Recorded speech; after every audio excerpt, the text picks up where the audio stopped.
সবার তো আর মাদ্রাসায় পড়ানোর দায়িত্ব না, সবার মসজিদ ইমামতি করার দায়িত্ব না ভাই। একসাথে এতগুলো মাদ্রাসা নাই, মসজিদও নাই।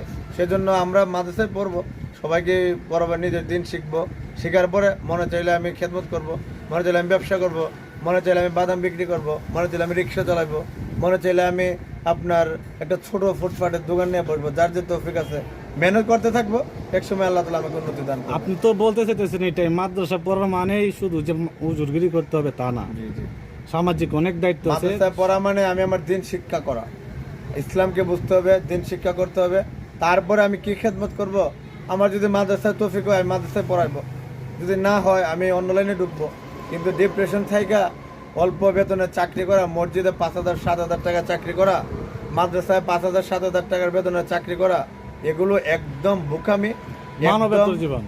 একদম বোকামি, এগুলো একদম বোকামি, এগুলো কোনো দিন না। আপনি যদি প্রশ্ন করেন বলে কেন দিন না, আমি তখন আপনাকে বলবো। আচ্ছা, আমরা বিস্তারিত শুনতে চাই না তো, জি। আপনার পরামর্শ আমরা আচ্ছা, বুঝতে ঠিক আছে, পেরেছি। ঠিক আছে। ধন্যবাদ। আসসালামু আলাইকুম।